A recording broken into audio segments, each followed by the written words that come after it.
Donc j'ai débuté ces recherches, donc ça fait depuis 2018, donc ça commence à faire longtemps. Je me suis appuyée sur les archives diocésaines en Guadeloupe, en Martinique, et ici en Guyane sur les archives diocésaines donc de l'archevêché, mais également sur les archives judiciaires. Donc mon intérêt pour ce champ d'études a donné déjà lieu à 3 publications.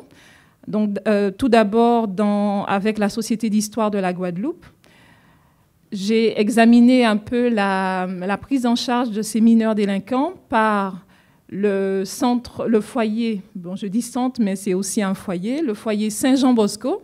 Hein, ça sonne un peu avec ce que je vais dire aussi pour la Guyane. Donc, le foyer de Saint-Jean-Bosco. Durant la période qui s'étend de 1935 à 1990, donc 1935, la date où se met en place en fait les mesures de protection pour les jeunes inadaptés, hein, les jeunes en difficulté. La deuxième publication a concerné cette fois-ci, je me suis appuyée sur les archives judiciaires, les mineurs devant le tribunal de première instance en Martinique. Donc j'ai examiné la période de la fin d'entre-deux-guerres et la période où la Martinique était placée sous le régime de Vichy. J'ai analysé en fait les enjeux et les stratégies parce que c'est vrai que les archives sont une mine d'or.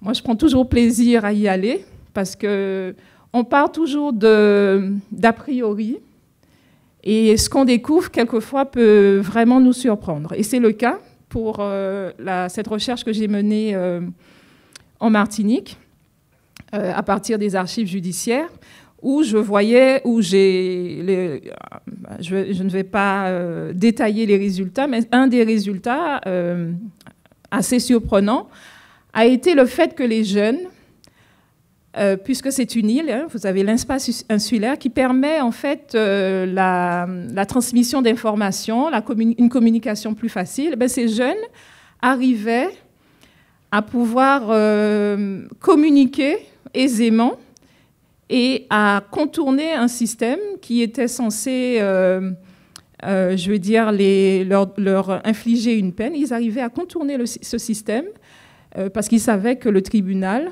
par manque de moyens matériels, n'avait pas la possibilité de les mettre en prison. Donc, généralement, c'était des peines avec sursis. Donc, ils n'allaient jamais en prison. Ils étaient remis à leurs parents ou encore placés au foyer Don Bosco. Donc voilà, donc ici avec... alors je vais un peu vite. Ensuite, donc ça c'est plus récemment, j'ai publié avec une revue Amnis. L'article s'intitule « Rééduquer de mauvaises filles et de mauvais garçons », tout ça entre guillemets, dans un département d'outre-mer. Et j'ai donc utilisé 2 foyers, l'exemple de 2 foyers pour mineurs délinquants en Guadeloupe, donc Saint-Jean-Bosco, ça c'est pour les garçons, et Notre-Dame-de-Grâce, et toujours la période 1935 à 1970.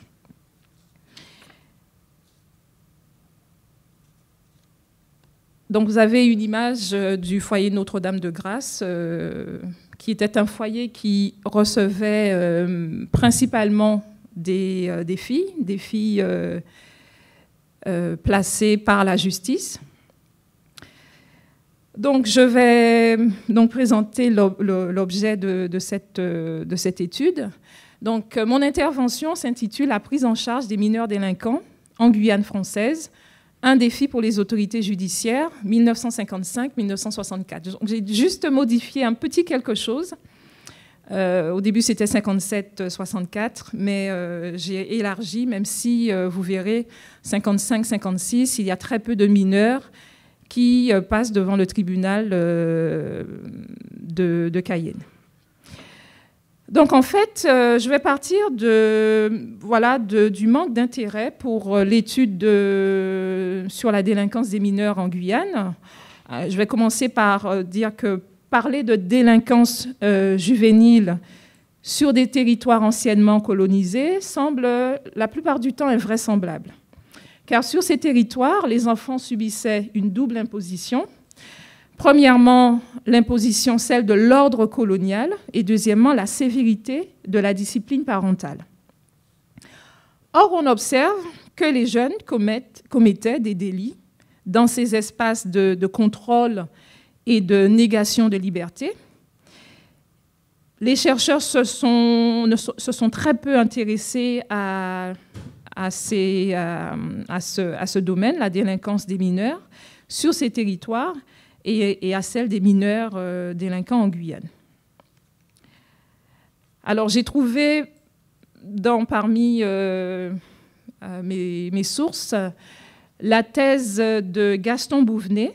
Il a rédigé cette thèse, il a publié en tout cas cette thèse en 1936. Et dans cet ouvrage, Gaston Bouvenet indique le nombre de mineurs traduits devant le tribunal de Cayenne entre 1933 et 1934. Donc, ce que j'ai pu recueillir durant, je dirais, la période coloniale semble très... ça semble très peu, mais c'est ce qu'il y a. Donc, comme vous pouvez le voir, 8 mineurs furent condamnés pour vol et 3 pour des actes de violence. Les actes de violence, coups et blessures étaient réprimés avec moins de sévérité que le vol. Et le tribunal sanctionnait les mineurs coupables de violence par une amende dont le montant pouvait varier entre 11 et 25 francs.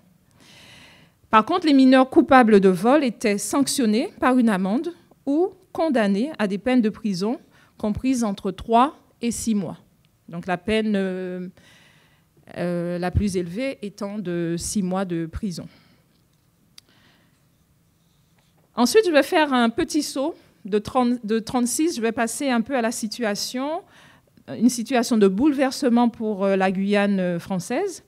Donc là, avec la loi du 19 mars 1946 qui marque ce bouleversement majeur du point de vue statutaire en Guyane française, qui devient, comme la Guadeloupe, la Martinique et la Réunion, un département français. Comme l'indiquent divers rapports sur la situation des relégués en Guyane, j'ai pu consulter plusieurs rapports du comité de patronage des relégués en 1935 et puis d'autres années.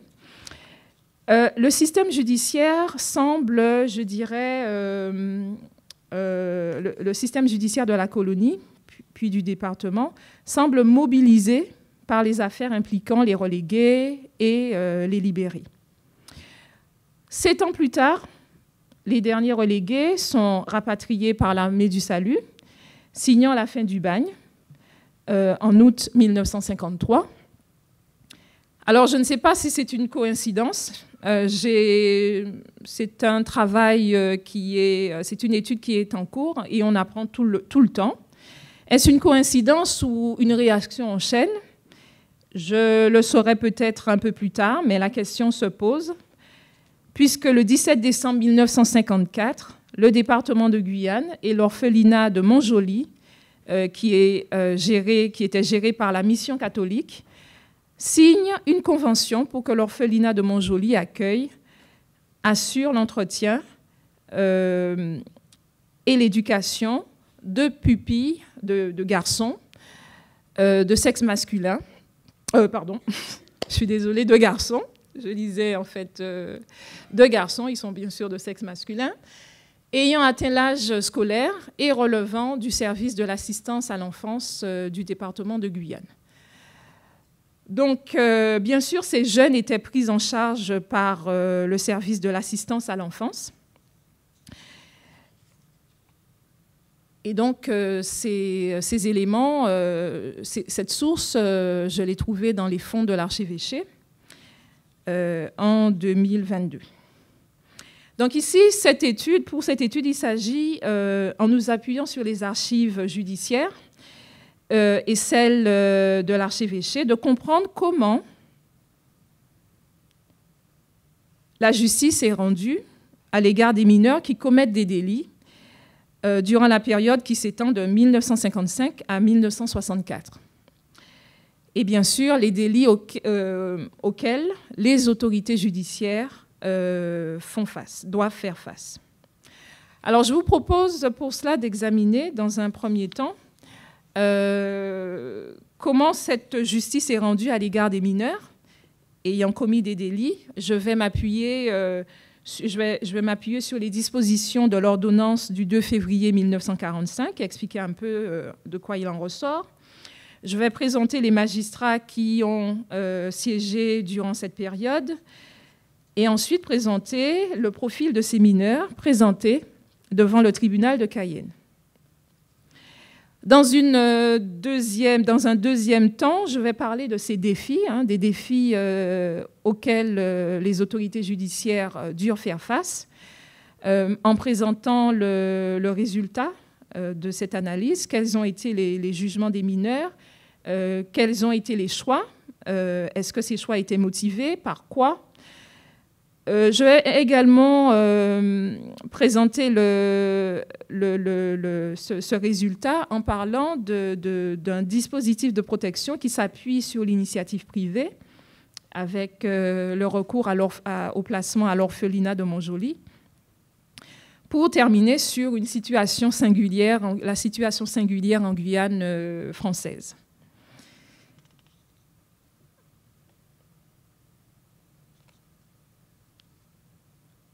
Avant de parler de comment cette justice est rendue en Guyane française à l'égard des mineurs qui commettent des délits, je vais dresser un peu rapidement le contexte social et politique en m'appuyant tout d'abord sur, en termes de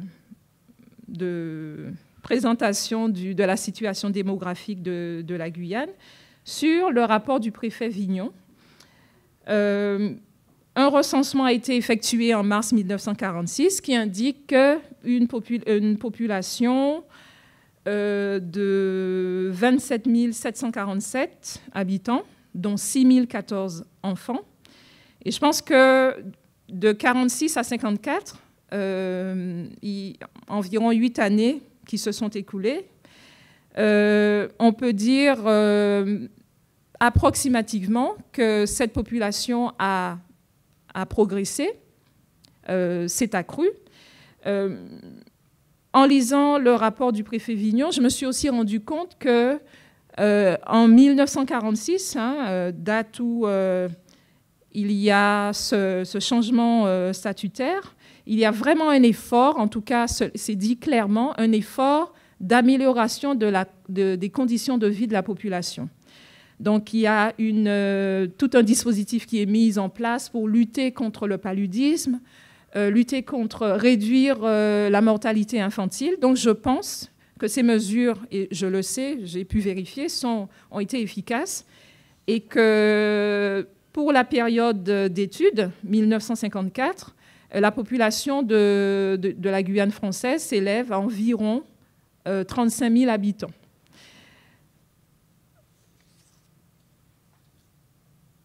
Je m'appuie également pour dresser cet arrière-plan historique du contexte de la Guyane dans ces années. Aux travaux de l'historien Serge Mamam-Fouque et également des travaux d'Edens Morris, puisqu'on assiste dans les années 50 à ce que l'historien Mamam-Fouque nomme une poussée nationaliste, avec l'affrontement entre départementalistes et les diverses tendances du nationalisme guyanais, je le cite. Donc il y a finalement une idée de consensus qui est reprise par Edens Morris dans son ouvrage Guyane, la promesse républicaine, faire France, outre-mer. Cet ouvrage a été publié en 2022.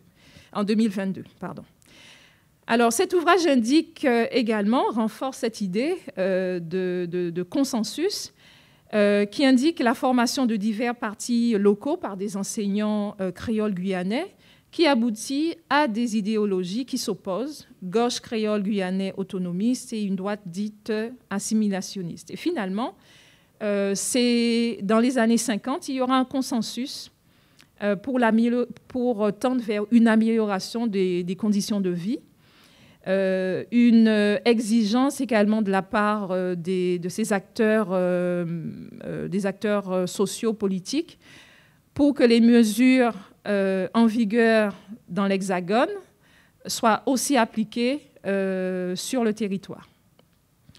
Alors on peut se demander quel a été l'impact de ces différents mouvements, de ces différentes idéologies sur la vie sociale.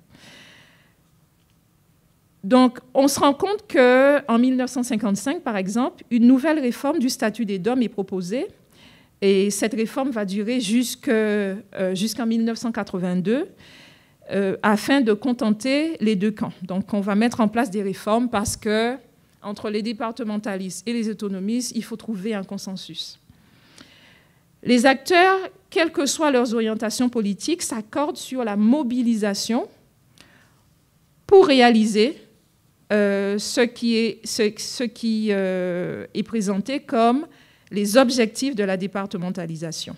Et ça, c'est, je cite Mam Lam Fouk.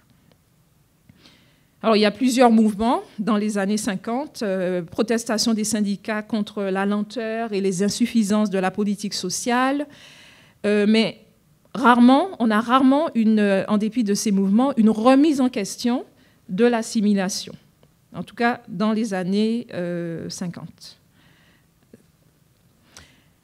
Dans les années 60, il faut, puisque l'étude couvre cette période qui va de 55 jusqu'à 64, on assiste du point de vue, je dirais, international et puis régional, en parlant de la Caraïbe, à une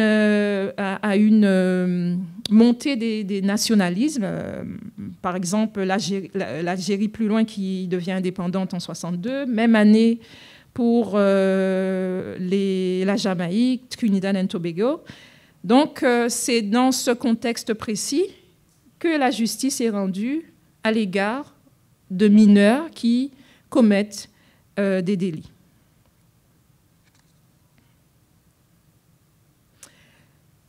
Donc, comment cette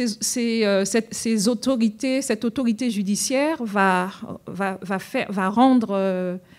rendre la justice par rapport à ces délits commis? Je vais m'appuyer sur... il dispose bien sûr de l'ordonnance du 2 février 1945. Je vais rapidement mettre en lumière les grandes lignes de cette ordonnance de 1945. Donc les autorités judiciaires s'appuient sur cette ordonnance qui finalement abroge la loi du 22 juillet 1912 qui instituait déjà le régime de la liberté surveillée.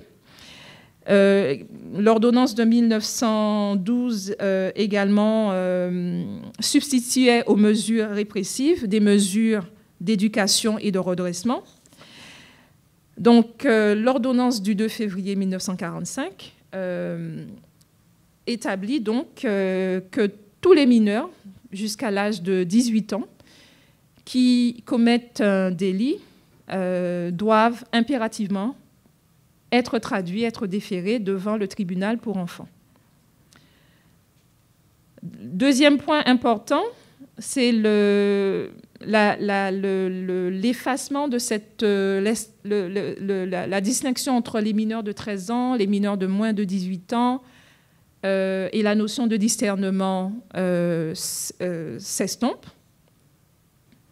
Donc tous les mineurs sont jugés de toute manière pénalement irresponsables jusqu'à l'âge de 18 ans. L'ordonnance de 1945 crée au sein de chaque tribunal de première instance un juge des enfants qui est un magistrat spécialisé et également donc un tribunal pour enfants qui est présidé par ce juge des enfants. ce juge des enfants joue un rôle majeur, incontournable, puisque c'est celui qui décide du placement des mineurs en s'appuyant sur les circonstances, l'environnement familial, par exemple, du mineur. Il s'appuie également sur... il essaie de comprendre la personnalité du mineur. Je dirais que le délit en lui-même passe au second plan. Voilà. Donc, j'ai oublié donc de parler de cette gamme de placements variés et gradués, puisque le juge des enfants peut confier provisoirement le mineur à ses parents, à son tuteur, à un centre d'accueil, à une œuvre privée habilitée, à l'assistance publique ou à un établissement hospitalier, à un établissement ou à une institution d'éducation, de formation professionnelle ou de soins de l'État. Donc, le juge des enfants dispose de moyens, suffisants, hein, selon l'ordonnance de 1945, pour proposer des solutions face à la délinquance juvénile. Un autre élément que je n'ai pas noté ici et qui est important, c'est que c'est la possibilité pour ce juge des enfants, s'il estime que l'état physique ou mental du mineur exige une observation, soit médicale, soit médico-psychologique, d'ordonner un placement provisoire dans un centre d'observation institué ou agréé par le ministère de la Justice. Dans le cas de la Guyane, quand j'ai consulté ce registre des audiences, tout au début, j'ai trouvé de nombreuses mentions de ce médecin psychiatre qui examinait les mineurs afin de déterminer si les mineurs présentaient des troubles psychologiques ou non. Je vais passer au profil des juges. 3 juges, je dis profil, mais plutôt pour parler, pour présenter ces juges qui ont rendu leur décision face à ces mineurs délinquants entre 55 et 64. Donc, 3 juges vont se succéder durant cette période d'études. De 1955 à 1958, donc le juge Rameau. Et j'ai observé que durant cette période, le juge fait un recours systématique aux examens médico-psychologiques. Donc, j'ai des mentions comme, par exemple, mineur remis à ses parents, car irresponsable, débile profond, débile mental. Bon, les termes étaient assez crus. Ensuite, de mars 1959 à août 1960, j'ai trouvé donc les jugements rendus par un juge désigné, donc Jean-Aurel Girard. Il a été désigné pour remplir les fonctions de juge des enfants par délibération du tribunal de Séan en date du 27 décembre 1958. Et l'avant-dernière période, novembre 1961, juste novembre 1961, je pense jusqu'à la fin de l'année, un juge en surnombre, qui est un remplaçant de magistrat malade, qui revient, le juge Rameau. Et enfin, d'avril 1962 à décembre 1964, un juge des enfants, André Gour. En fait, j'ai essayé de vraiment procéder à cette observation sur qui rend la justice, le profil. Est-ce que c'est un juge spécialisé ou non? C'est un remplaçant, afin de pouvoir comparer en fait avec les jugements durant ces périodes. Donc, maintenant, je vais procéder à l'analyse du passage des mineurs devant le tribunal de première instance de Cayenne en présentant la méthodologie que j'ai adoptée par rapport à des sources judiciaires. Les sources étaient assez abondantes. Il y avait un livret contenant les audiences, voilà, et les jugements émis à l'égard de ces mineurs. Donc, la méthodologie que j'ai utilisée pour recueillir les données, j'ai utilisé un tableau Excel. J'ai recueilli les données sur le nom des mineurs, pas parce que ça m'intéresse, je vais dire, de savoir qui, d'identifier ces mineurs, mais c'est simplement pour pouvoir, par la suite, vérifier les cas de récidive. Puisque dans ce livret, quelquefois, je trouvais des mineurs qui étaient déjà passés devant le tribunal et qui n'étaient pas mentionnés comme récidivistes. Donc, le nom des mineurs, la date de naissance et le lieu de naissance, qui me permettent, la date qui me permet de vérifier la date de naissance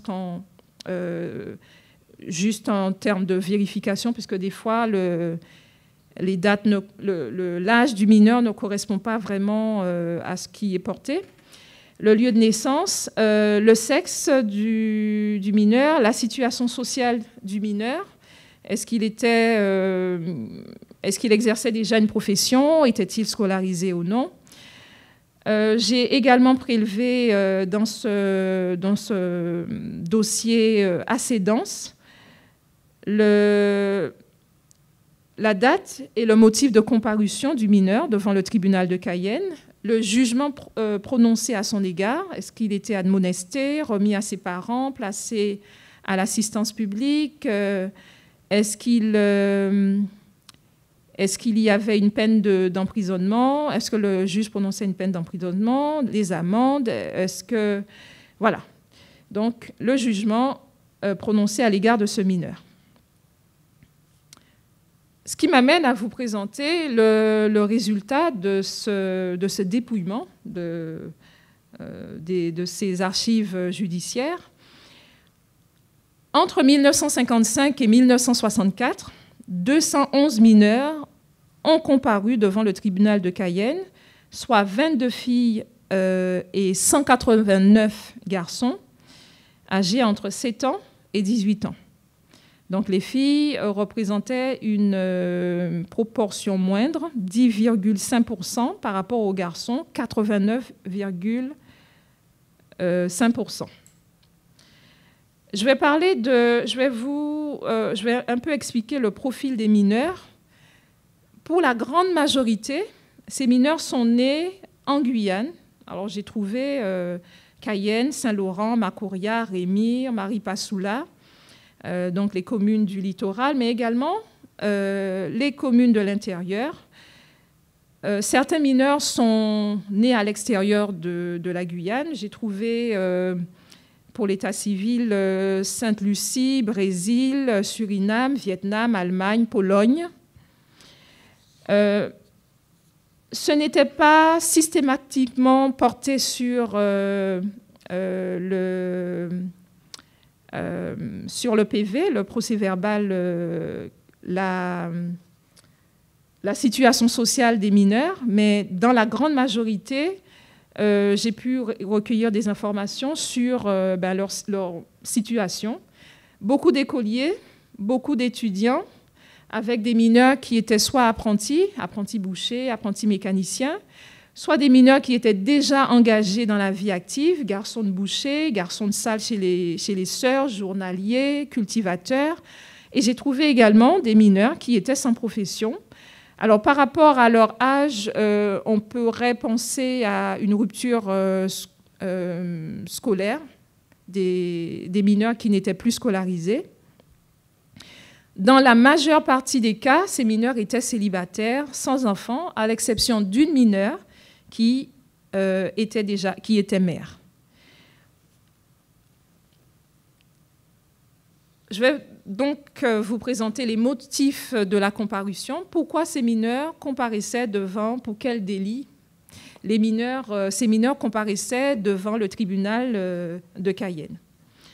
Alors, les motifs sont variés, et comme vous pouvez le constater, le vol, alors j'ai mis plusieurs catégories: vol d'argent, vol d'objets, de biens, vol de nourriture, vol d'animaux, vol de bijoux. Donc, en fait, j'ai fait une distinction entre le numéraire, entre tout ce qui est équipement, moyens de transport, hein, mobilette, bicyclette. J'ai vu aussi automobile. Vol de denrées alimentaires, parce que c'est vrai que le vol de denrées alimentaires nous ramène à la question de la nécessité des mineurs qui manquaient de moyens et qui avaient recours au vol pour assurer leur subsistance. Donc, beaucoup de vols. Ensuite, violence et voies de fait. Beaucoup de bagarres, beaucoup de mineurs. Enfin, je dis beaucoup. 19 mineurs qui comparaissaient pour voilà, coups et blessures volontaires, involontaires, violences. Voilà. Ensuite, le dernier, alors attentat à la pudeur. Alors oui, j'ai eu 10 cas d'attentat à la pudeur. Généralement, je pense que c'était des flagrants délits, des mineurs surpris en train d'avoir... alors, dans la majorité des cas, c'était des relations sexuelles dans un lieu public. J'ai eu des cas où... des fois, ça me faisait sourire. Il a été appréhendé parce qu'on l'a retrouvé nu, en train de se baigner nu, dans un bassin. Je me demande où. Ensuite, il y a eu aussi... oui, voilà. Donc, majoritairement des cas d'attentat à la pudeur pour rapports sexuels dans des lieux publics. Voilà. Ou parce que le mineur s'est exhibé sans vêtements. Voilà. En fait, par rapport à ces motifs de comparution, je me suis demandé s'il y avait possibilité d'utiliser comme grille d'analyse la notion d'intersectionnalité pour comprendre si, dans cette étude, je pouvais, les catégories de genre, de classe, de race pouvaient se superposer. C'est-à-dire que... Alors, je vais commencer rapidement par définir l'intersectionnalité. En fait, c'est une théorie critique qui a été formulée par une juriste américaine, Kimberly Crenshaw, qui permettait de décrire des formes combinées de domination subies par les minorités. Elle a formulé cette théorie critique en 1989. Initialement, cette théorie a été formulée dans le cadre de la participation des femmes noires aux mouvements sociaux, et donc dans le domaine du droit. Et petit à petit, progressivement, ce terme a été employé dans les sciences sociales, en sociologie, en histoire. Et cette théorie, globalement, met en lumière une domination plurielle qui s'articule autour de discriminations qui seraient liées au sexe, à la race, à l'appartenance ethnique, la race ou l'appartenance ethnique, et la classe. Si on ne veut pas utiliser race, on pourrait dire appartenance ethnique. Donc, j'ai cherché à déterminer si ces catégories pouvaient se juxtaposer ou s'entrecroiser, dans l'analyse, l'étude en question. Alors, au début, je me suis dit, oui, probablement, il y a probablement juxtaposition entre ces catégories. Est-ce que les filles, par exemple, les filles je dirais des filles d'origine africaine, afrodescendantes, étaient plus représentés, moins représentés que les garçons, ou que les garçons étaient plus représentés? Est-ce que c'était des mineurs qui étaient globalement issus de familles modestes qui étaient le plus représentés voilà, devant le tribunal, qui étaient présentés devant le tribunal? Finalement, j'ai dû abandonner. Pourquoi? Parce que je me suis rendu compte qu'il y avait une difficulté majeure à utiliser cet outil, puisque la Guyane étant un territoire marqué par la diversité culturelle, il est très difficile de mener à bien cette analyse, puisque vous avez une population constituée d'Européens, de Créoles, d'Asiatiques, d'Amérindiens, de Busnégués, de Libanais, de Syriens. Et la deuxième difficulté, c'est que je n'avais aucun élément sur lequel m'appuyer. Alors, je me suis dit, je regarde un peu le lieu de naissance, mais le lieu de naissance, malheureusement, ne renseigne pas sur l'origine ethnique des personnes. Et s'ajoutant à cela, les personnes font preuve de mobilité. De Saint-Laurent, beaucoup de familles sont venues vivre à Cayenne. Donc, c'est un élément qui, je vais dire, le lieu de naissance ne pouvait pas m'aider pour cette analyse. Le patronyme non plus. Alors, je suis en Guyane depuis bientôt 5 ans. Donc, je n'allais pas me risquer à je dirais, cette gymnastique des noms. Donc, le patronyme, selon moi, ne peut pas renseigner à 100% sur l'origine ethnique des mineurs.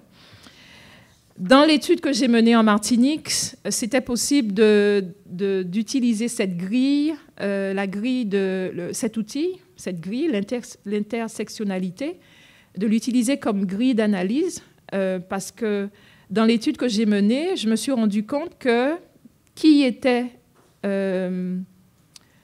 passait devant le tribunal de Fort-de-France, c'était majoritairement des mineurs, des garçons afrodescendants de familles très modestes. Voilà. Ici, c'est un peu plus compliqué, donc j'ai abandonné l'idée. Et ma conclusion par rapport à ces motifs de comparution, le profil des mineurs, est que les garçons sont plus représentés que les filles dans le système judiciaire. Ils sont les seuls à avoir également des peines d'emprisonnement. Alors, les filles sont très peu représentées, ce qui ne permet pas non plus d'effectuer une analyse du croisement entre genre et classe et peine de prison. Par contre, je me suis dit que ce serait pertinent de vérifier la corrélation entre statut des parents et les jugements rendus.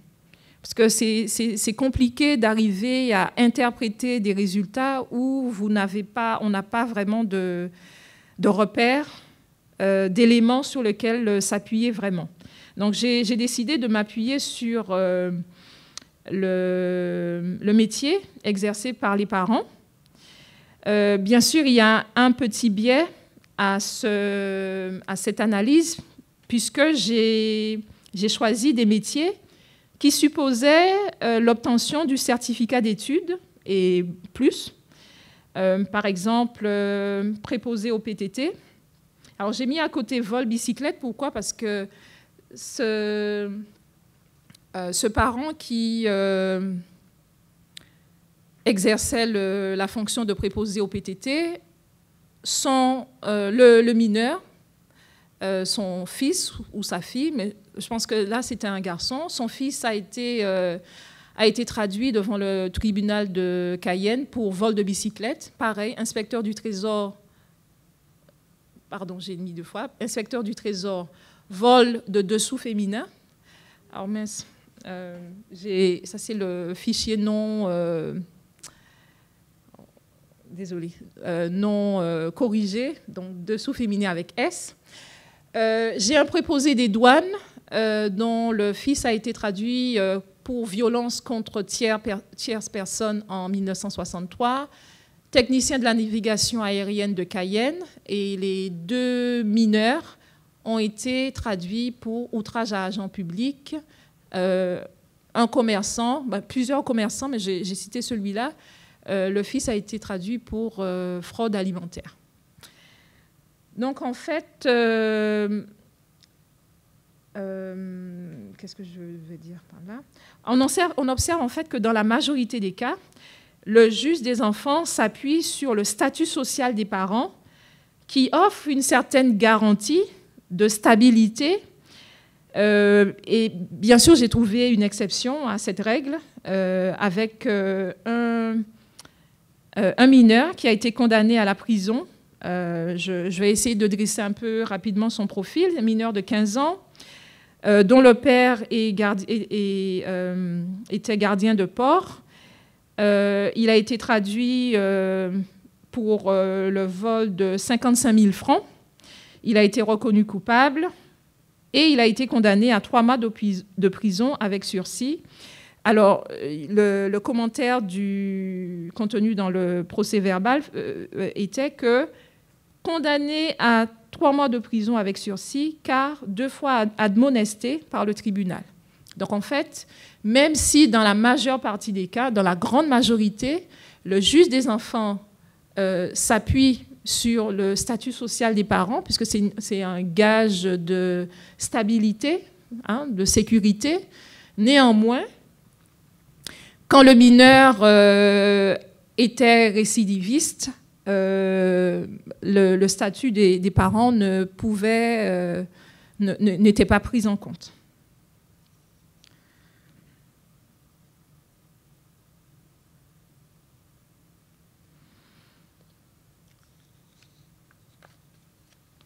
Finalement, ce dont je me suis rendu compte, c'est que la délinquance juvénile durant cette période n'était pas une affaire de mineurs, je dirais, pauvres ou de conditions très modestes. Cette délinquance touchait toutes les classes de la société guyanaise, familles très modestes, mais également des familles aisées. Ce qui m'a permis, en fait, d'établir 2 catégories pour expliquer un peu pourquoi ces mineurs, dont les parents sont aisés, qui ne manquent, je dirais, presque de rien, commettaient ce type de délit, beaucoup de vols. Donc, selon moi, j'ai établi 2 catégories. Donc, pour moi, ce serait par exemple des vols de circonstances, des vols motivés par l'effet de groupe, des défis qui seraient lancés entre camarades. Je donne un exemple de ce que je pense être un défi lancé entre 2 camarades. Ils ont soustrait frauduleusement des sous-vêtements féminins, 2 slips et 2 soutiens-gorge au préjudice de la dame. Voilà.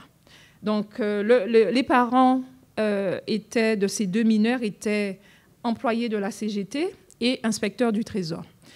Donc, ce qui conforte un peu cette hypothèse du vol motivé non par la nécessité, mais par les défis que se lancent généralement les jeunes de cet âge. Ensuite, la deuxième catégorie est la catégorie de ceux qui tombent sur le vol par nécessité. Ils volent parce qu'ils en ont besoin, parce que ce qu'ils voient, ça les intéresse, ils n'ont pas les moyens d'acquérir ces biens de consommation, ils volent. Donc, j'ai mis société de consommation, puisque bien sûr, les années 50 à 60, la Guyane s'ouvre vers une société qui, petit à petit,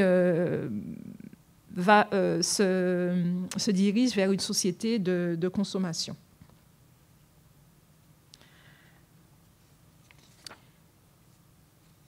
Donc, j'entame maintenant ma deuxième partie qui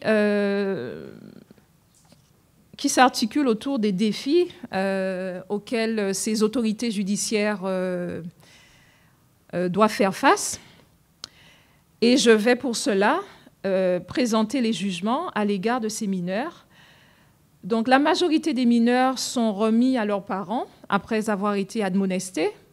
Ils ont donc subi une remontrance, un blâme. J'ai le chiffre, donc 177, qui représente environ 83,8% des mineurs. Donc la majorité remis à leurs parents, admonestés, puis remis à leurs parents.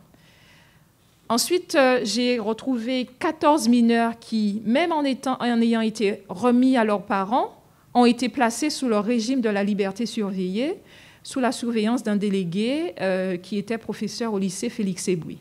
Donc, il y en avait 14. J'ai également pu, donc parmi les jugements prononcés, donc remise aux parents.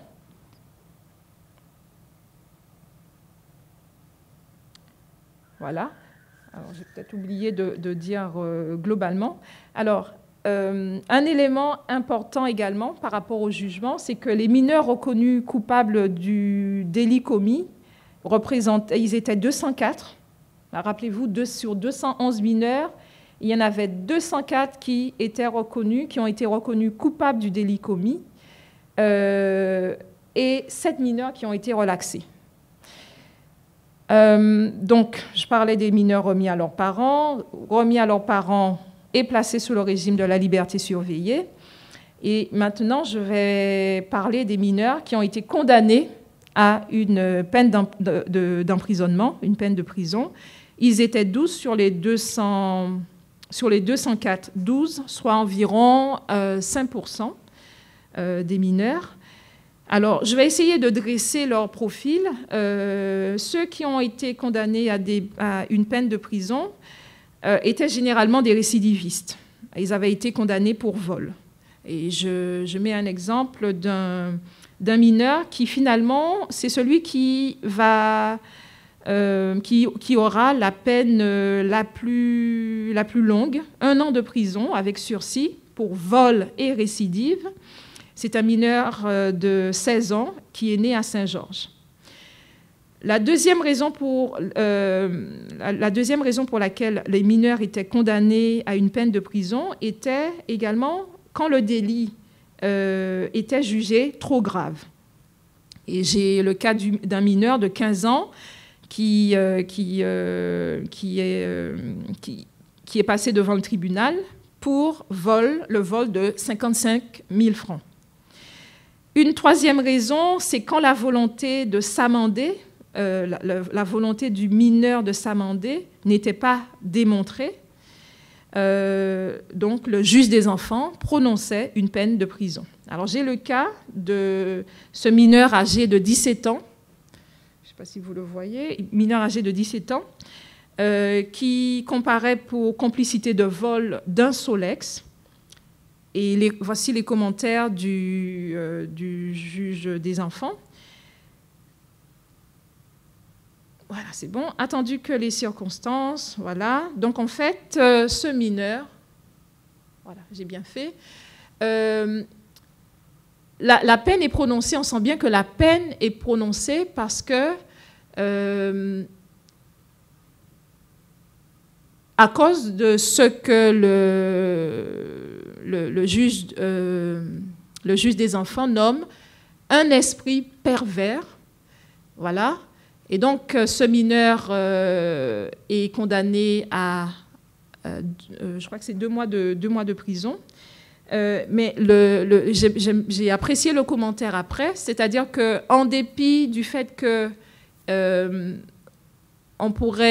cette peine pourrait être beaucoup plus sévère, le juge a tenu compte du fait que durant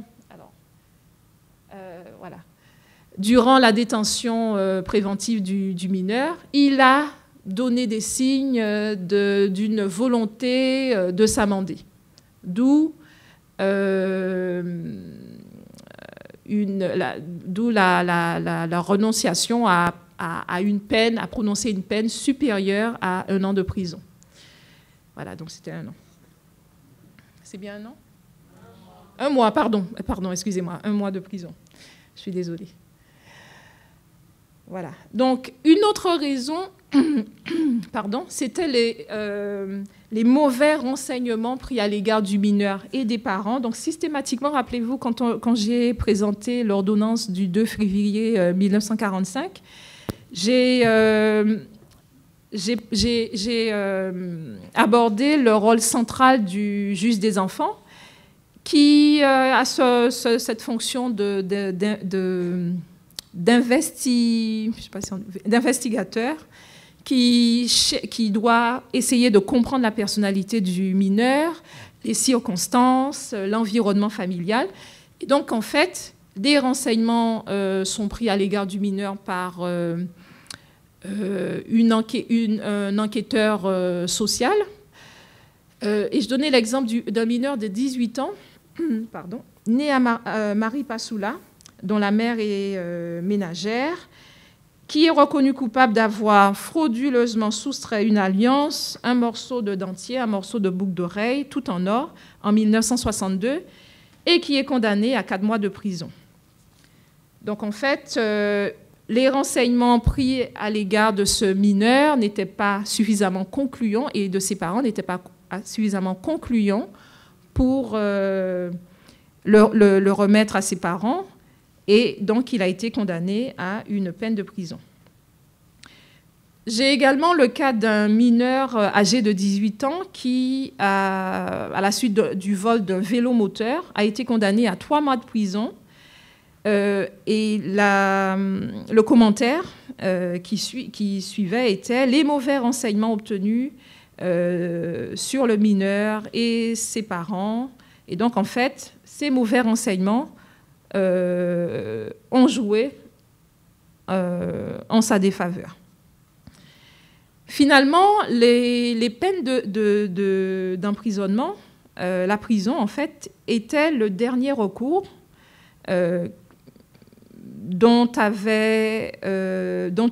qu'utilisait le juge des enfants contre la récidive. Alors, c'est plus qu'une hypothèse, puisqu'elle est vérifiée par le commentaire. La seule façon d'obliger le mineur à s'amender est de lui infliger une peine sévère. Donc, en fait, selon le juge, en 1962, la seule façon de mener le mineur à prendre conscience de ce qu'il a fait et de se mettre dans le droit chemin, c'est de lui infliger une peine de prison. Donc, vous avez le profil du mineur. Il a été admonesté à 2 reprises, apprenti mécanicien, et il s'est rendu complice du vol de 60 000 francs, anciens francs, même si ça paraît très, très énorme. Mais... Alors, j'ai parlé de la remise des mineurs aux parents, des peines de prison. Maintenant, je vais aborder le placement des mineurs à l'assistance publique. Les mineurs remis à l'assistance publique étaient au nombre de 15.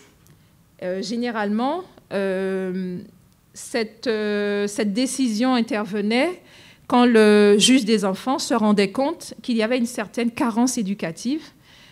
J'ai pris l'exemple du mineur le plus jeune, âgé de 7 ans, écolier, coupable du vol de 5 bicyclettes. Et le commentaire a été que victime de carence éducative et devant faire l'objet d'une surveillance qui n'est pas assurée en milieu familial. Donc, il a été remis à l'assistance publique jusqu'à l'âge de 13 ans. Les raisons pour lesquelles le juge avait recours à ce placement à l'assistance publique étaient donc pour cause, comme je l'ai expliqué, de carence éducative, mais également parce que la mineure de 17 ans était sans profession, a été reconnue coupable de vagabondage. Alors, je pense que le terme vagabondage, puisque depuis 1935, aucun mineur ne pouvait être traduit devant le tribunal des enfants pour le motif de vagabondage. Donc je pense que c'est un terme, et ça j'ai pu le vérifier avec d'autres sources, c'était généralement un terme pour un euphémisme pour prostitution. Donc cette mineure de 17 ans, sans profession, en errance pendant 2 mois, en 1957, a été placée à l'assistance publique pendant 1 an, en attente de mariage, le 24 juin 1957. Donc on voit bien, on essaie d'étouffer un peu le scandale. Si elle se marie, les mesures seront levées, et si elle ne se marie pas, elle sera placée, elle restera donc à l'assistance publique.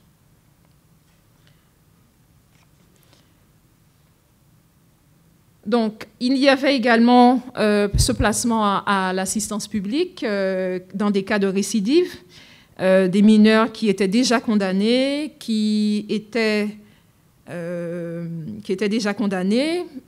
mais également des mineurs qui étaient déjà placés à l'orphelinat de Montjoly. Alors, en fait, j'ai oublié de préciser, placement à l'assistance publique, ces mineurs étaient remis à l'orphelinat de Montjoly. Voilà.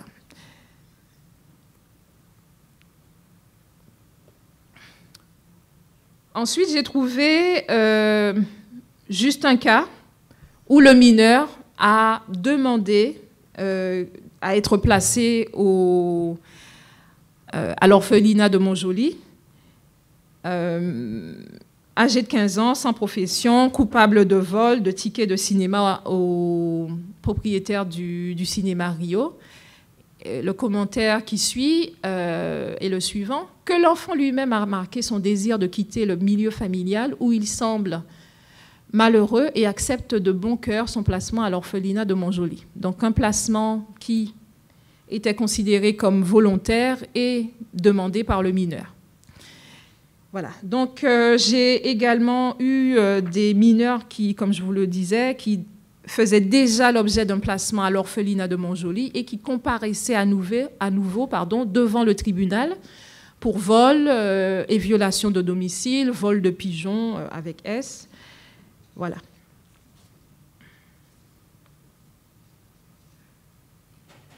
Alors, ce que j'ai observé en analysant ce dossier très riche, c'était le coût élevé de la délinquance finalement.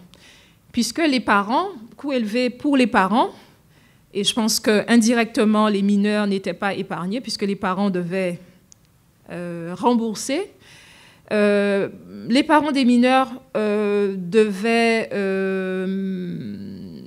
contribuer, devaient payer des dommages et intérêts, des amendes. J'en ai dénombré 8 jugements à l'égard de mineurs pour...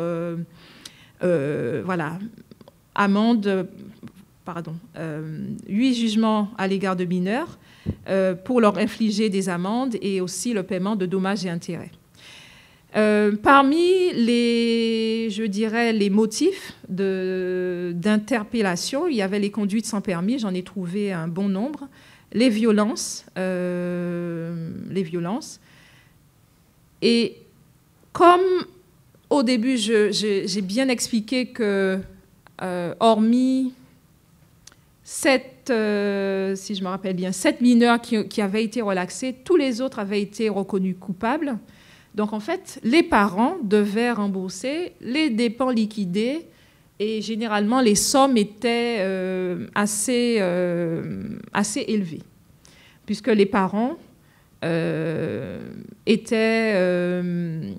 étant civilement responsables de leur enfant qui habitait avec eux, donc étaient également responsables du paiement de tous les frais de justice.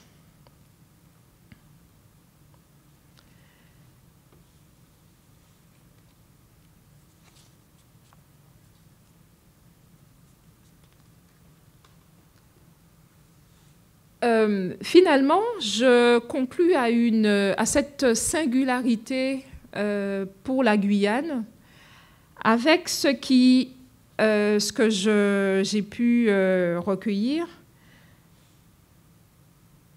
une grosse proportion de délinquance en bande. Alors, j'ai dénombré 40 comparutions devant le tribunal des enfants. Ce sont avec des mineurs qui ont commis des délits avec 2 à 5 personnes. Et parmi les délits, on pouvait retrouver le vol, l'attentat à la pudeur, coups et blessures et outrage à agent public. Finalement, la prison et les mesures éducatives sont utilisées comme dernier recours pour mettre un terme à la récidive. Donc, le second défi auquel les autorités judiciaires ont dû faire face, c'est le manque d'infrastructures publiques pour la rééducation des mineurs. Et en fait, cette rééducation s'appuyait beaucoup sur l'initiative privée, notamment sur l'orphelinat de Montjoly, que je vais présenter rapidement. Avec la création en 1938 par le père Barbotin. Le père Barbotin fonde l'orphelinat de Cayenne. Ensuite, en 1948, le département va signer avec la Mission catholique une convention pour établir l'orphelinat agricole de Montjoly. Ensuite, c'est en 1959 que le département signe à nouveau une convention pour permettre l'accueil de garçons. Alors on dit pupilles, mais on pouvait retrouver plusieurs profils, des enfants abandonnés, des enfants victimes de mauvais traitements, mais aussi des mineurs qui étaient passés devant la justice, les mineurs de la justice, comme on les appelait communément. Ensuite, le 15 mai 1963, les foyers Don Bosco sont fondés et ces foyers sont gérés par l'Association d'aide sociale et de protection de l'enfance en danger, inadaptée et délinquante.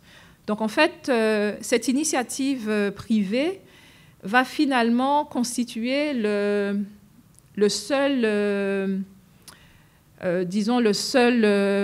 espace où les mineurs pouvaient être placés en dehors de leur famille.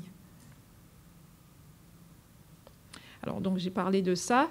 Donc, les foyers Don Bosco vont bien sûr évoluer. Je ne suis pas entrée dans les détails de cette évolution, mais à un moment donné, il y aura une crise entre les dirigeants des foyers Don Bosco et les autorités de tutelle qui reprochaient aux foyers de ne pas suffisamment surveiller les jeunes, parce que là j'ai par exemple un extrait du rapport d'un policier de Rémy-Montjoly et qui dénonce un peu l'errance de ces jeunes sur la plage, les délits, les méfaits que ces mineurs pouvaient commettre, les infractions. Voilà. Donc là, vous avez une image de l'ancien foyer Don Bosco. C'est vrai que quand je suis arrivée en Guyane, on m'a parlé de Courbaril. Alors j'ai dit, bon, qu'est-ce que c'est? C'est un endroit, qu'est-ce que c'est? Non, c'était un ancien foyer d'accueil des mineurs et qui a changé plusieurs fois, je pense, de propriétaire, de la mission catholique au département. Ensuite, les associations ont pris le relais.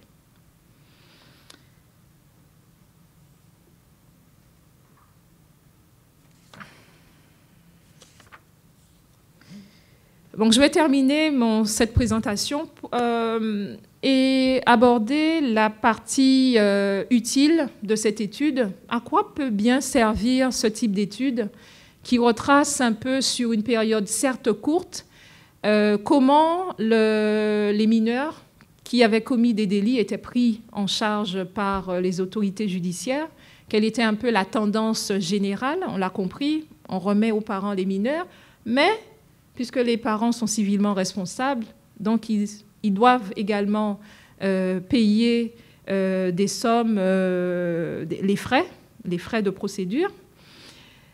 Donc, quelle peut être l'utilité de cette étude? C'est, je pense, permettre de comprendre la politique adoptée à un certain moment pour réduire la délinquance juvénile, tout en privilégiant ici la rééducation des mineurs. En Guyane, les mineurs délinquants, la gestion des mineurs délinquants par les autorités judiciaires, selon moi, quand je compare avec la politique aux Antilles françaises, je pense que cette gestion revêt un caractère singulier, en tout cas pour cette période. Les juges des enfants qui se sont les successifs ont bien respecté les dispositions de l'ordonnance de 1945 en privilégiant davantage le placement des mineurs en milieu ouvert au sein de leur famille. Néanmoins, pour lutter contre la récidive, ils ont eu recours à des peines de prison ou au placement à l'orphelinat de Montjoly quand la famille n'offrait pas de garantie suffisante de sécurité pour le mineur. Alors, ce qui m'a interpellée lors de cette étude, c'est le fait qu'à aucun moment, les juges ne semblent s'inquiéter de l'augmentation des délits commis en bande. Et donc, ils continuent à adopter une réponse qui est globalement individuelle, en tenant compte de la situation du mineur, de l'environnement familial. Voilà. Et donc, par rapport à... donc je parlais donc du caractère singulier de la gestion en Guyane, et puis je pense à l'étude menée en Martinique sur cette même question, entre 1937 et 1944. Et les chiffres étaient bien sûr différents. 180 filles avaient comparu devant le tribunal de Fort-de-France contre 480 garçons, donc à peu près en termes de proportion un tiers. Les juges avaient recours à des peines d'emprisonnement avec sursis parce qu'il y avait cette question de la capacité limitée du foyer de la tracée en Martinique. En fait, ma question serait aussi la suivante. Comment peut-on arriver à déterminer l'efficacité d'un dispositif? C'est peut-être de regarder, de me replonger dans les archives à nouveau, volontiers, et de déterminer si, avec cette politique des autorités judiciaires de privilégier la rééducation des mineurs en les remettant aux parents, si ce dispositif, ces mesures, ont supposé par la suite une résorption du nombre de mineurs qui commettaient des délits ou pas. Alors, je vais passer à la situation d'aujourd'hui, parce que c'est bien d'avoir cette perspective de ce qui se pratiquait dans les années 50-60, mais on ne va pas juste rester sur cela et regarder un peu l'évolution des dispositifs qui étaient censés protéger, rééduquer les mineurs et voir la situation actuelle. À ce jour, j'ai répertorié un établissement public, un établissement de placement éducatif et d'insertion, EPEI. En tout cas, j'ai trouvé une belle annonce de France Guyane sur l'ouverture de cet établissement à Kourou à partir de janvier 2016. Je suppose que ça a eu lieu un peu plus tardivement. Ensuite, ce que je sais concernant les établissements qui accueillent les mineurs, la partie associative, le CER de Cacao, on trouve aussi TICAS, qui sont des dispositifs mis en place par une association, le groupe SOS ou SOS, comme vous voulez. On trouve aussi également comme autre dispositif d'aide aux mineurs délinquants le placement hors milieu familial dans des établissements, dans des foyers d'accueil, avec le recours ou encore des recours à des assistants familiaux. Donc voilà, je vais m'arrêter là. Je ne sais pas si j'ai été très bavarde ou pas suffisamment bavarde, mais en fait, j'espère que cette étude va nous permettre par la suite d'avoir un échange fructueux. Moi, j'apprends tout le temps et je dis toujours, la recherche que je mène est une recherche elle n'est jamais aboutie. J'apprends tout le temps, je me replonge et je finis par... certaines hypothèses sont confirmées, d'autres infirmées. En fait, voilà, ça fait partie du travail de chercheurs de toujours de continuer ce qu'on a commencé. Et donc, j'espère que cet échange avec le public va me permettre d'apprendre un peu davantage sur, par exemple, votre perception, puisque moi, je suis ici en Guyane que depuis 5 ans. Je n'ai peut-être pas assez de recul pour comprendre l'évolution de la situation sociale en Guyane, même si je lis sur cette question. Votre perception, par exemple, des mesures. J'ai cru comprendre aussi que dans la salle se trouvaient des professionnels qui, dans leur quotidien, côtoient ces mineurs qui commettent des délits. Donc j'aimerais bien connaître un peu votre opinion sur cette question dans vos échanges, dans le contact avec ces mineurs.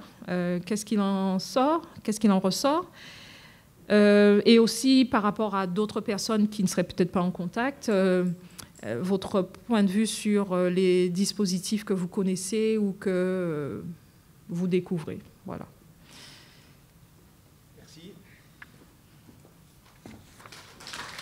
Merci.